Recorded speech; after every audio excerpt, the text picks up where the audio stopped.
La ANIVIP y sus asociados pues agradecen mucho su presencia y su interés en estas pláticas que con mucho cariño preparamos para ustedes, tomando en cuenta temas que pueden ser de mucho interés para muchos de ustedes, ¿no? Eh, bueno, pues vamos a empezar. La plática que tenemos el día de hoy lleva por nombre uso de sistemas de aislamiento sísmico de base, aislamiento sísmico de base, como solución en dos casos de estudio. Uno para edificio típico de 6 niveles y un edificio con vulnerabilidad de piso suave. Recordemos que el piso suave es todo un tema a nivel de análisis y diseño estructural. Me voy a permitir leer semblanza, una breve semblanza profesional de mi buen amigo, el doctor Daniel Hernández García. Él estudió la licenciatura de Ingeniería Civil con especialidad en estructuras, asimismo el grado de maestro en Ingeniería Estructural y recientemente concluyó su grado de doctor en estructuras, en esta disciplina, en la UAM, la Universidad Autónoma Metropolitana, Unidad Azcapotzalco, nuestra alma mater, digamos, en la cual fue ganador de la medalla al mérito universitario como mejor estudiante en los niveles tanto de licenciatura como de maestría. Ha laborado en varias empresas de diseño estructural como coordinador y gerente de proyecto estructural, contando con más de 13 años de experiencia en el medio. Actualmente se desenvuelve como coordinador de proyecto estructural, en la empresa AJA Universo de Guadalajara y es cofundador y gerente de proyecto en la empresa DACFRA, Consultoría Estructural y Proyectos Integrales, también en Guadalajara. Aparte, en su trayectoria en el tema de diseño, participa como profesor de asignatura en la carrera de Ingeniería Civil en la universidad, en la UNITEC, en el campus Guadalajara. También como docente ponente en cursos de capacitación de ingeniería estructural en la empresa ICPI, Instituto de Capacitación en Ingeniería en la Ciudad de México, y ha tenido oportunidad de dar varios cursos para el Colegio de Ingenieros Civiles de la Ciudad de México. Entre los años 2019 y 2020, laboró en la empresa alemana Maurer, donde apoyó en la solución de proyectos estructurales para incluir sistemas de control de respuesta sísmica, cubriendo las etapas de prediseño, propuesta de dispositivos, diseño y revisiones y seguimiento. Bueno, sin más preámbulo, pues cedo la palabra al doctor Hernández para que nos sirva su presentación. Adelante, mi estimado. Muchas gracias, Daniel. ¿Me dejas compartir, por favor?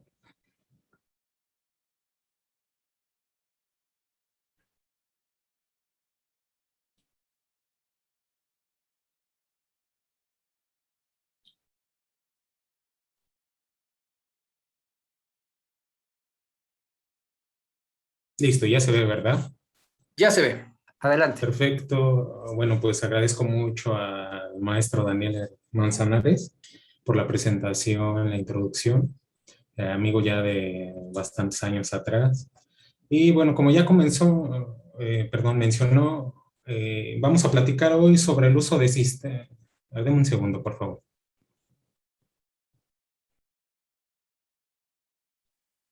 Creo que ahí se escucha mejor. Entonces les decía, vamos a platicar un poco sobre el uso de sistemas de control de la respuesta sísmica visto desde la base de la estructura, con base en dispositivos de aislamiento de base. ¿Ok? Vamos a ver dos casos típicos de estudio. Uno es viendo el diseño de una estructura típica, una estructura de 6 niveles, ¿ok? Y después vamos a ver esta misma, una estructura normal, con marcos de concreto, losas de concreto, etcétera. Y después vamos a ver el mismo caso de estudio, pero con la misma estructura, si tuviera la vulnerabilidad de desarrollar un posible piso suave en planta baja o en primer nivel, como lo conozcan. Vamos a ver esas dos condiciones, ¿ok? No quiero empezar sin antes agradecer a la Asociación Nacional de Industriales de la Vigueta Pretensada, ANIVIP, por la invitación a dar esta plática y principalmente al maestro de ingeniería, Daniel Manzanares, por su invitación personal. ¿Ok? Bueno, sin más preámbulo, vamos a entrar en materia. Lo principal es entender o platicar qué es un aislamiento sísmico. ¿Ok? Que es un aislamiento, es una herramienta, como aquí dice, de alta tecnología que nosotros vamos a colocar en la base de la estructura, ¿sí? Para que ésta sea capaz de soportar las fuerzas sísmicas, bueno, fuerzas y desplazamientos que provienen del movimiento sísmico, de tal manera que logre aislar a la estructura o la superestructura, ¿sí? De estas fuerzas, de las fuerzas y movimientos que se combinan. ¿Ok? ¿Qué va a hacer esto? Como se ve en la imagen de la derecha, sí, vemos primero una estructura tradicional que pues construyó, se diseñó normal, y de luego viene el sismo y pues se mueve de esta manera. Sí, esto no quiere decir que esto tenga algún problema, ¿no? Al contrario, una estructura bien diseñada puede soportar grandes fuerzas, grandes desplazamientos, siempre que tenga una buena revisión, un buen análisis numérico. Sin embargo, al tener este tipo de dispositivos, este tipo de herramientas, nosotros podemos colocar tal cual debajo de la estructura. Lo más común es conectarlos entre la cimentación y el inicio de la superestructura, y entonces, ¿qué va a suceder? Cuando venga la respuesta sísmica, se va a mover tal cual se ve en la imagen. ¿Ok? Van a absorber los movimientos con base en esto también las fuerzas, de tal manera que transmita lo mínimo posible a nuestra superestructura para que ésta sea más segura. ¿Ok? Esto no quiere decir que nuestra estructura no se va a enterar, no se va a mover, siempre se va a mover, siempre se va a enterar que hay un sismo, pero esto va a ser de menor magnitud, como si fueran sismos frecuentes, esos que pasan todos los días, todo el tiempo, y a veces no nos enteramos. A veces pasa que nos dicen las noticias, hubo un sismo en tu ciudad de X magnitud, y a qué hora, ¿no? Uno no se da cuenta. ¿Por qué? Porque son tan pequeños que uno no alcanza a sentir las vibraciones. Cuando las alcanza a sentir, pues realmente es algo casi imperceptible. ¿Ok? Ahora, ¿cómo es este tipo de dispositivos? Es un control pasivo. ¿A qué se refiere eso? A que va a ser un control que yo no voy a tener que manipular por fuera, como puede suceder en otro tipo de dispositivos. Un ejemplo de estos son amortiguadores, por ejemplo, amortiguadores que pueden trabajar como un control activo, que yo tengo que controlar, tengo que decirle cuándo reacciona y cuándo no, que a veces esto es un poquito complicado porque los podemos programar para que reaccionen cuando venga el sismo, pero si por mala suerte, cuando viene el sismo, se va la luz, pues ¿cómo se va a enterar que tiene que reaccionar? Pues eso pasa, o al menos pasaba hace algunos años, ¿no? A lo mejor ya tienen otro tipo de tecnología, pero vaya, la ventaja con este tipo de dispositivos es que es un control pasivo, va a activarse en cuanto sea necesario. ¿Ok? Va a venir la respuesta y él solito va a activarse. No va a tener, no va a haber necesidad de darle ninguna instrucción. ¿Ok? Y cuando venga esto, pues ya lo platicamos, va a proteger a la estructura contra el impacto sísmico, ¿ok? Aumentando la resistencia sísmica de una manera indirecta, no directo, bueno, está aquí dicho, de la estructura, pero no es que lo aumente directamente en la estructura, va a aumentarlo en todo el sistema global, la estructura va a tener su propia resistencia y este también va a tener la misma, capaz de aislar la parte que ya comentamos, ¿ok?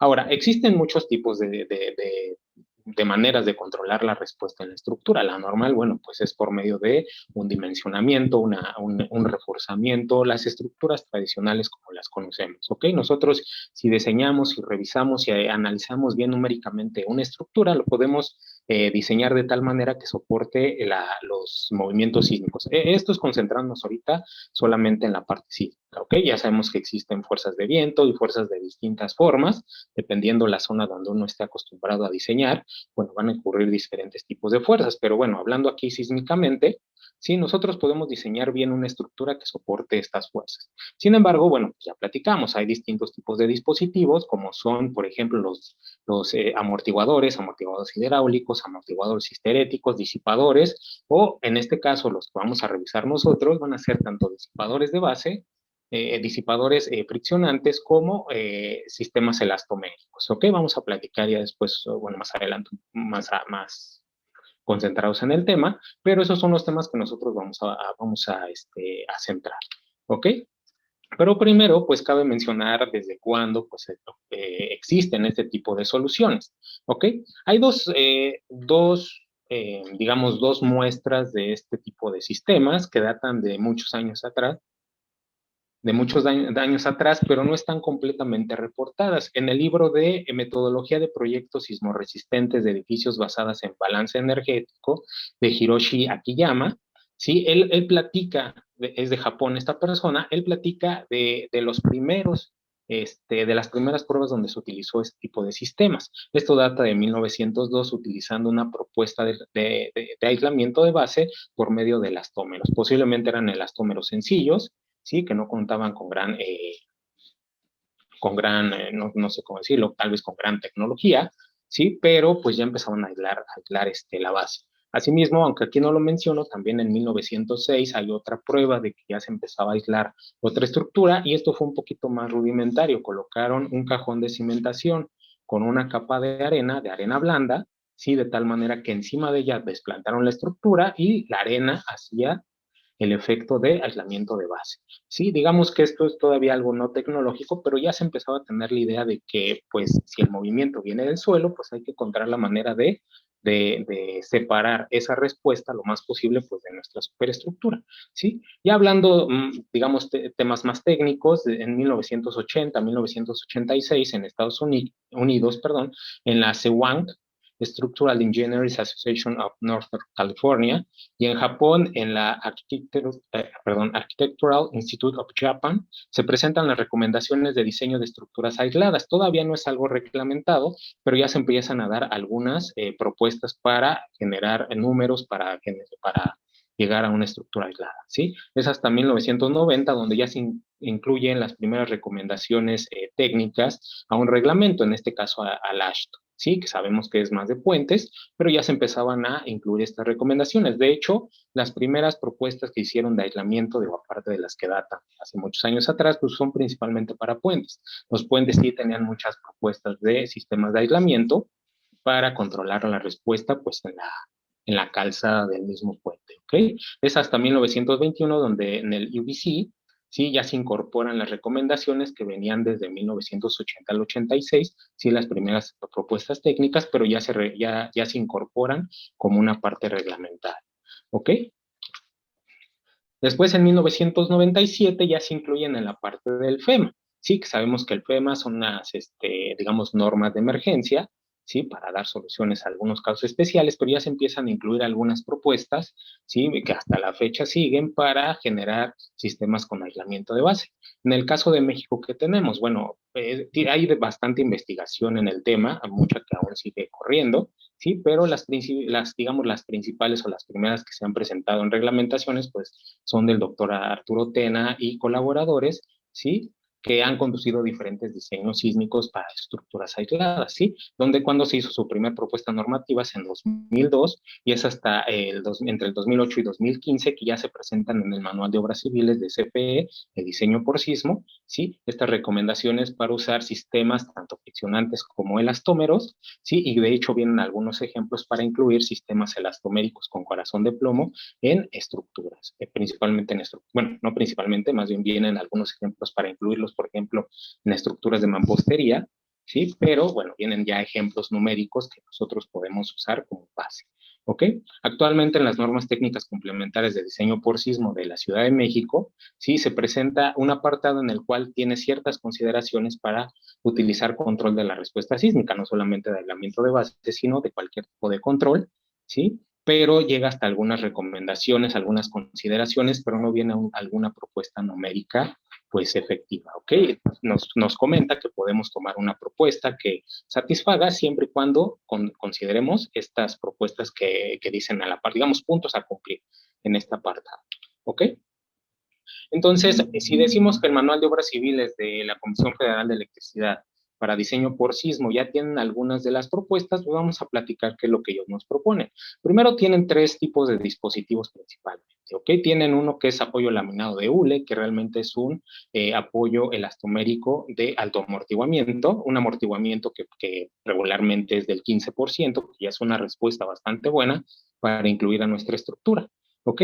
Pero es un sistema simple donde son placas de acero vulcanizadas, ¿sí? Que nos sirven para aislar nuestra estructura, ¿sí? El más común, que es el que de hecho más se utiliza, es el apoyo laminado con núcleo de plomo, que es igualmente un elastomérico, ¿sí? Que es lo mismo que el primero, el apoyo laminado de hule, pero que tiene la diferencia que en el centro presenta un núcleo, un cilindro de plomo, ¿sí? Que ayuda a aumentar la respuesta y sobre todo a aumentar el amortiguamiento en la estructura, ¿ok?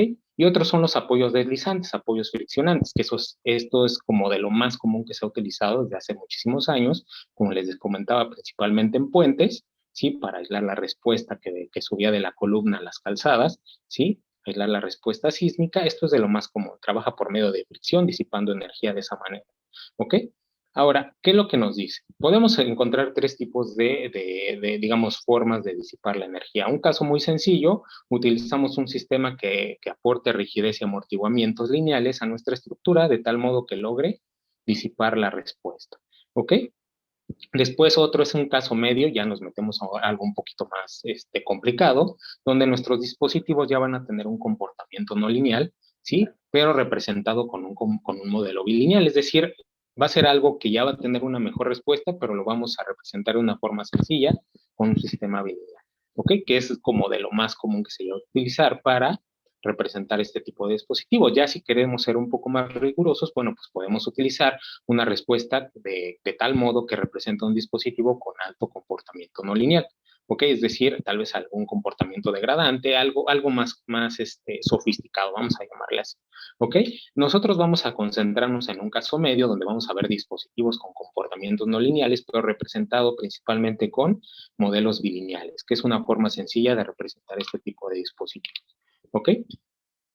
Entonces, continuando con este tipo de sistemas que se comentan aquí, vamos a ver algunas de pues, cómo es que se presentan estos dispositivos, ¿ok? Por ejemplo, aquí tenemos el elastomérico de alto amortiguamiento.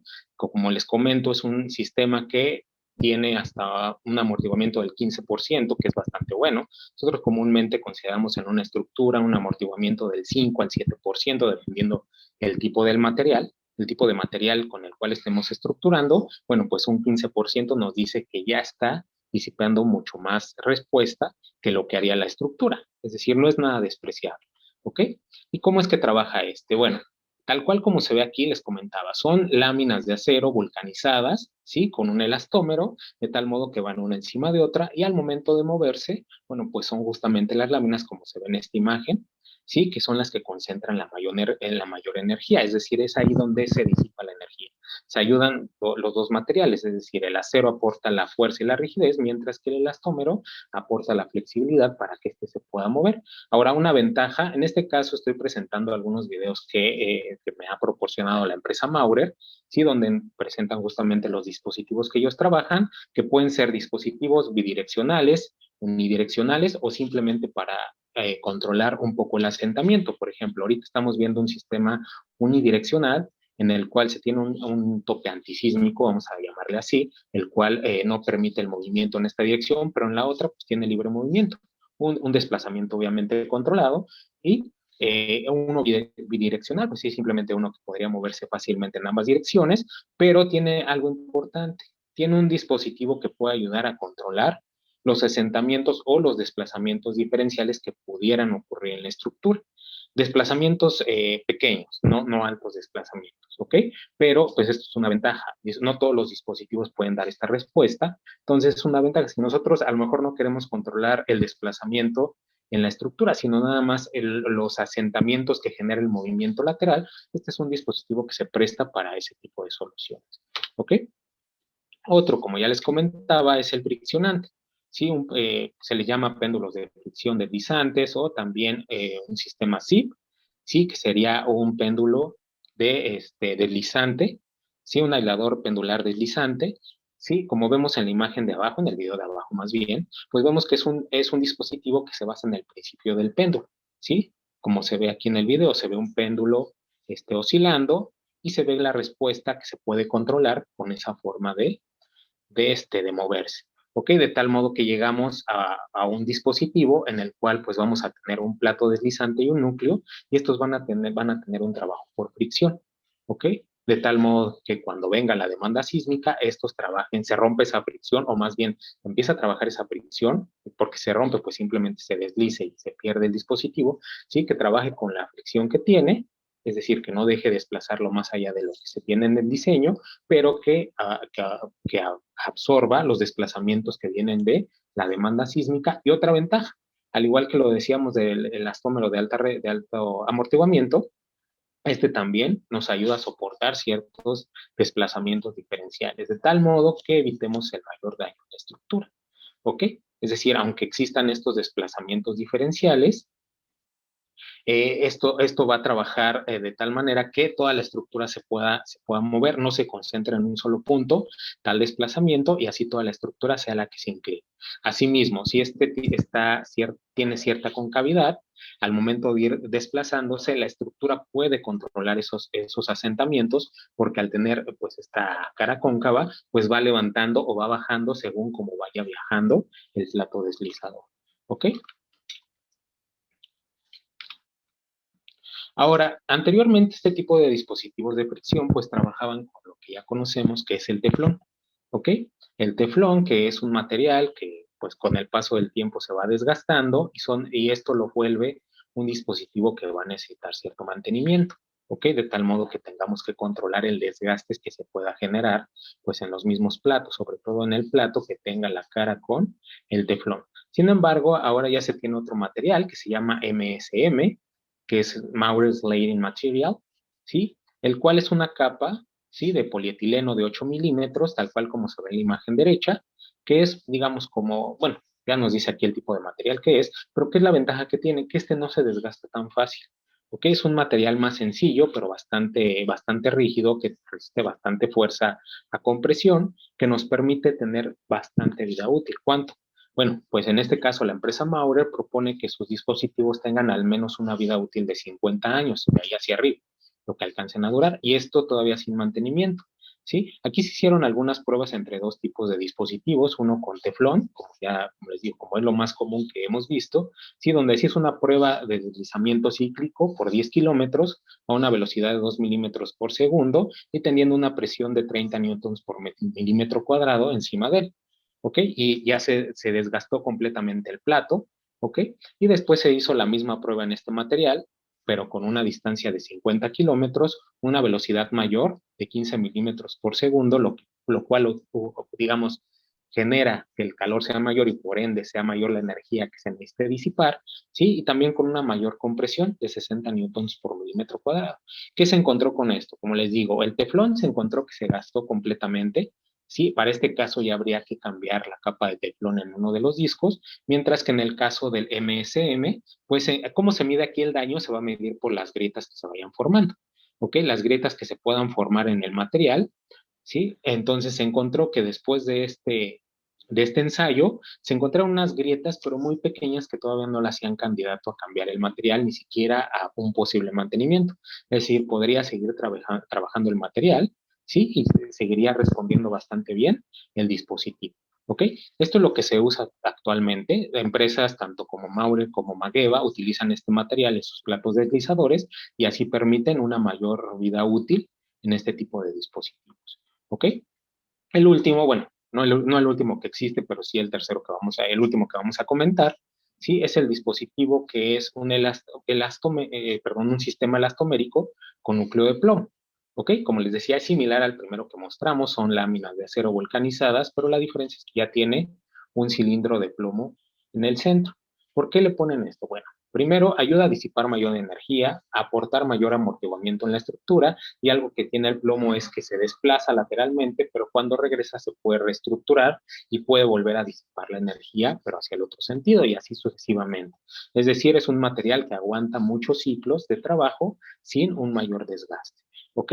Sin embargo, cabe mencionar que este tipo de dispositivos, si no se conoce al 100% la carga al cual va a estar sometido, esto no lo hace 100% confiable. Es decir, cuando nosotros diseñemos este tipo de dispositivos o la empresa con la cual estemos trabajando nos dé este tipo de dispositivos, lo tenemos que diseñar con la carga completa que sepamos que va a actuar. ¿Ok? Ahorita vamos a ver diseños con este tipo de sistemas. De hecho, es con el que nos vamos a concentrar. ¿Ok? Entonces, en el caso del Manual de Obras Civiles de CFE, en el de diseño por sismo, ¿sí? Vienen algunas propuestas de diseño, como les decía, para este tipo de dispositivos. Sí, aquí vemos una imagen de cómo se ve, cómo se coloca el dispositivo. Por ejemplo, aquí posiblemente sea una columna de cimentación, luego viene el dispositivo y arriba se va a desplantar pues la estructura, la superestructura. Sí, y aquí vemos a la derecha una forma cíclica que se espera que tenga el dispositivo para que disipe la energía. Nosotros cuando diseñamos y revisamos este tipo de sistemas tenemos que garantizar que esta es la forma en la cual está trabajando. ¿Ok? Lo vamos a ver en los ejemplos que vamos a presentar. ¿Qué tipo de fuerzas o tipo de características mecánicas necesito conocer para diseñar los dispositivos? Primero, la rigidez lateral. La rigidez lateral que va a aportar el sistema a mi base, a la base de la estructura. ¿Sí? Una fuerza inicial, una fuerza con la cual va a activarse mi dispositivo. Si yo no calculo esta fuerza inicial, yo no voy a saber si realmente está reaccionando. Esto es muy importante. ¿Ok? Yo tengo una fuerza inicial en mi estructura tradicional. Bueno, pues con una fuerza inicial también tengo que activar mi dispositivo. Sí, tiene que ser una fuerza a lo mejor no tan grande para que al momento en que empiece a moverse la estructura, este también sea capaz de moverse. Si la fuerza que resiste es muy grande, pues mi estructura se va a empezar a mover y el dispositivo aún no. ¿Ok? ¿Y en qué va a pasar? Bueno, pues que mi estructura va a empezarse a dañar antes de que empiece a trabajar mi sistema de aislamiento. Entonces, una fuerza inicial, la cual sea garantizada que va a activar al dispositivo cuando empiece el movimiento sísmico. Necesito conocer las fuerzas de fluencia y de posfluencia de mi sistema, tal cual como se ve aquí. Aquí, aunque es un poco curva el trabajo que va a tener el dispositivo, se representa con una curva bilineal, como ya lo habíamos comentado, en la cual se ven justamente este tipo de fuerzas, la de fluencia y la posfluencia. Sí, así como rigidez también inicial y posfluencia. ¿Ok? Necesitamos conocer una fuerza, necesitamos garantizar una fuerza de autocentrado. Es decir, que cuando viene el sismo, mi estructura se empieza a mover, una vez que pasa el sismo, sea capaz de regresar a su posición inicial. Es decir, que no tenga un desplazamiento residual. Si tiene un desplazamiento de residual, pues mi estructura ya va a tener cierto desplazamiento que posiblemente, bueno, a mi estructura de momento a lo mejor no le va a pasar nada, pero si mi sistema ya tiene ese desplazamiento residual, lo que va a ocasionar es que posiblemente cuando venga otro sismo ya no sea capaz de recentrar el movimiento y este pueda perder su estabilidad. ¿Ok? ¿Cómo lo vamos a diseñar? También con un factor de forma. ¿A qué se refiere esto? Que no va a ser un dispositivo ni que sea muy alto ni que sea muy ancho, sí debe tener una proporción adecuada, una proporción que le permita garantizar el desplazamiento con el cual se está diseñando. ¿Ok? Y también una deformación límite. ¿Ok? De hecho, es con la que nosotros vamos a revisar que mi dispositivo, ya con mi estructura montada, sea adecuado. Es decir, si yo diseño algo para que tenga cierta deformación, pues yo tengo que garantizar que con mi estructura está alcanzando dicha deformación o menor. ¿Sí? No puede ser mayor. Si es mayor, pues mi sistema no es óptimo. Tengo que volver a rediseñar y conseguir otro dispositivo. ¿Ok?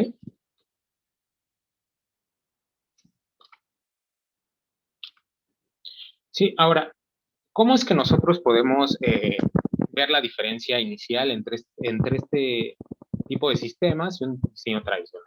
Por ejemplo, aquí tenemos dos curvas, una que nos dice cómo es el desplazamiento de una estructura y cómo son los espectros de diseño. ¿Sí? Nosotros tenemos una estructura tradicional, el cual va a tener digamos, un desplazamiento elástico, un comportamiento elástico, ¿ok? ¿Sí? Pero nosotros le vamos a dar permiso a que se dañe. Prácticamente nosotros diseñamos nuestras estructuras para que se dañen, con un daño controlado, que pretendemos controlar o queremos controlar, ¿sí? Entonces, ¿nosotros qué hacemos? No le vamos a dar su desplazamiento elástico ni la fuerza elástica, es decir, no vamos a diseñar con una fuerza elástica, sino con una fuerza inelástica. Vamos a reducir la fuerza, vamos a alcanzar el mismo desplazamiento, entonces cuando llegue a este punto, este es un ejemplo, por ejemplo, aquí dice edificio regular y el comportamiento elástico de un sistema elástico. Entonces, no le voy a dar todo este desplazamiento, sino que cuando llegue a cierto punto, ya mi estructura va a entrar a un trabajo no lineal. Va a alcanzar el mismo desplazamiento, pero ya con cierto daño. Un daño que yo, como les digo, pretendo controlar. Si mi estructura es muy irregular, la normativa dice castiga tu estructura y diseñala con una fuerza mayor. ¿Qué es lo que yo voy a hacer? Le voy a dar una fuerza mayor antes de que empiece su trabajo no lineal y posiblemente voy a alcanzar un desplazamiento mayor, pero yo sé que para este punto igualmente mi estructura va a tener cierto daño. Entonces, ¿cómo lo vamos a representar? Justamente con los espectros de diseño. Yo tengo mi espectro elástico, el cual voy a reducir, le voy a reducir las fuerzas para que le demande menos a mi estructura, sabiendo que el resto de fuerza que necesita lo va a trabajar en su parte no lineal. ¿Ok? ¿Qué es lo que pasa con el? Den un segundo, por favor.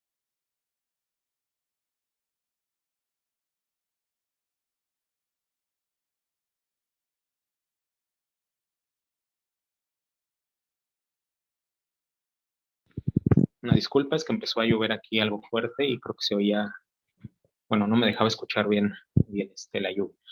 Ahora, ¿cuál es la diferencia en un sistema de aislamiento? ¿sí? Nosotros tenemos nuestro sistema elástico, ¿sí? El normal que posiblemente diseñemos con un 5% de amortiguamiento que proviene de la estructura, ¿sí? Aparte de su sobreresistencia y todas las propiedades que le demos, ¿ok? Y lo que voy a hacer es que yo le voy a colocar un sistema de aislamiento con cierto amortiguamiento, ¿sí? Yo voy a diseñar para que ese sistema aporte ese amortiguamiento específico. ¿Y qué voy a hacer? Yo no voy a necesitar utilizar ningún trabajo no lineal, ningún tipo de factor de corrección, nada. Yo lo único que voy a hacer es que voy a incluir mi sistema y ese sistema ya va a aportar un amortiguamiento que va a reducir la fuerza. ¿Ok? Por ejemplo, aquí vemos que con respecto al sistema elástico y variando el amortiguamiento, mi sistema empieza a reducir las fuerzas. Asimismo, los desplazamientos, que esto es muy importante. Muchas veces nos concentramos muy bien en las fuerzas que está demandando la estructura, pero no así en los desplazamientos, ¿sí? Pretendemos aquí encontrar fuerzas más pequeñas para diseñar nuestro sistema estructural, pero no vemos que conforme reducen las fuerzas sísmicas, aumenta el desplazamiento sísmico. ¿Ok? Entonces, ¿qué es lo que sucede con esto? Tanto bajo las fuerzas sísmicas como bajo los desplazamientos demandantes en mi estructura. ¿Ok? Aquí tenemos unos videos, ¿sí? Donde vemos precisamente el comportamiento de un sistema tradicional con un sistema de aislamiento. Vemos a la izquierda un sistema con un sistema de aislamiento que está moviendo completamente, pero la estructura no tiene ningún tipo de respuesta, mientras que a la derecha tenemos el mismo edificio diseñado tradicionalmente. Vemos cómo ya se dañaron algunas columnas, algunas traves y ya se rompieron los cristales. Y del lado izquierdo, pues vemos cómo se mueven nuestros sistemas. En este caso son unos sistemas deslizantes, ¿sí? Mi estructura queda intacta. Posiblemente se desplazó, posiblemente generó algún tipo de fuerza, pero no fue tan grande para generar daño en mi estructura, ¿sí? Ahora, el video de la derecha es una prueba que hicieron de forma manual, donde colocaron igualmente, digamos, vamos a llamarle una mesa vibradora, en el cual en la parte superior se tiene un sistema aislado y en la parte inferior la mesa normal. Se pusieron dos vasos en el cual se empieza a mover. La estructura de arriba, pues si vemos el vaso se mueve muy poco, se mueve muy poco el líquido, mientras que abajo, pues la estructura, perdón, la estructura no, el vaso se va recorriendo hasta el punto en el que este cae. ¿Ok? Entonces ahí podemos ver claramente cómo es que respondería la estructura ante estos movimientos sísmicos. ¿Ok? Entonces vamos a entrar en tema, vamos a ver algunos diseños en los cuales utilizó estos sistemas de aislamiento, ¿sí? Vamos a verlo primero con él en la estructura tradicional. ¿Ok? Esta es una estructura idealizada, ¿sí? Un modelo idealizado, no es una estructura real, pero vaya, va de la mano con algunos de los diseños reales que se han realizado, ¿sí? Y aquí vemos que es un edificio de 6 niveles, que tiene marcos de concreto, losas de concreto, tiene dos tipos de concreto, aquí vemos incluso diferenciado por colores, un concreto de 400 en la parte inferior y de 350 en la parte superior. ¿Ok? Las alturas son en el primer nivel, de hecho es aquí el primer nivel, es de 500 centímetros, es decir, de 5 metros en la planta baja, y en los demás entrepisos, una altura típica de 350 metros. ¿Ok? Todo esto se trabajó por medio de modelos matemáticos realizados en el programa ETAPS. ¿Ok? Ahora, para diseñar la estructura, para idealizar el diseño de la estructura, se considera una ductilidad, bueno, un factor de comportamiento sísmico de 2 que da una ductilidad similar, ¿sí? Un factor por regularidad de 0.8, ¿sí? Por las entradas y salientes y cambios que tiene, que de hecho nos da los puntos a revisar las normas técnicas complementarias aquí en la Ciudad de México, ¿sí? Lo cual nos permite utilizar un factor de corrección por regularidad de 0.8, y para hacer análisis sísmicos vamos a idealizar un terreno firme considerando la ciudad de Manzanillo, Colima. ¿Ok? ¿Qué es lo que tiene de característico este terreno? Que es, primero, como dice aquí, un terreno firme, ¿sí? Pero tiene altas demandas sísmicas, demandas que llegan a un poco más de 1 G. ¿Ok? De hecho, está por cerca de 1.2 G. Las fuerzas sísmicas elásticas que ocurren en este sitio. ¿Ok? Entonces, si nosotros diseñamos tradicionalmente nuestra estructura, como les decía, aquí está nuestro sistema estructural propuesto, digamos el prediseño, como se va trabajando, hacemos un prediseño, revisamos fuerzas, revisamos desplazamientos y después podemos considerar si nuestra estructura está bien diseñada. Ok, aquí con la primera propuesta que se hace, alcanza periodos que vemos que los primeros dos son a traslación, lo cual está bien, nos permite ver que la estructura está comportando bien en movimiento, ¿sí? Y el tercero en rotación. ¿Sí? Aquí está precisamente el espectro elástico, alcanza un poco más de 1.2 Gs, la fuerza elástica, ya la fuerza reducida por el Q de 2 y el factor de irregularidad de 0.8 llega a 1.76 más o menos la fuerza sísmica, ¿sí? Lo cual sigue siendo bastante alta, pero pues realmente siendo el periodo pequeño, aunque demanda gran fuerza sísmica, demanda poco desplazamiento. Entonces podemos esperar que la estructura se pueda comportar bien siempre y cuando soportemos estas fuerzas sísmicas. ¿Ok? Aquí nuestro periodo en base rígida tiene 0.65 segundos, bastante bien comportada la estructura. ¿Ok? Entonces, teniendo ese prediseño y haciendo una revisión aquí nada más en el programa de análisis estructural, ¿sí? Utilizando el reglamento de construcciones de la Ciudad de México del 2017 y utilizando combinaciones gravitacionales y sísmicas, podemos ver que nuestro primer diseño pues se comporta bien. ¿Cómo es el primer diseño? Para el primer y segundo nivel se tienen columnas de 90 por 90, traves de 40 por 80 y traves secundarias de 30 por 60 para reducir tableros. ¿Sí? Bueno, distancia en tableros. Para los demás entrepisos se encontró una columna de 70 por 70, ¿sí? Traves de 35 por 70, ¿sí? Y las traves secundarias son las mismas en todos los entrepisos, lo único que cambia es el F'C, ¿sí? Y en todos los entrepisos se colocó una losa de 15 centímetros de espesor con un armado de varilla del número 4 cada 25, idealizada con este armado. ¿Ok? Ahí nuestra estructura se comporta bien, como podemos ver, todo nos da en colores satisfactorios, donde aquí nos muestra el acero que necesitaría en cada uno de nuestros elementos estructurales. ¿Ok? Entonces ahí podríamos decir que nuestra estructura está bien.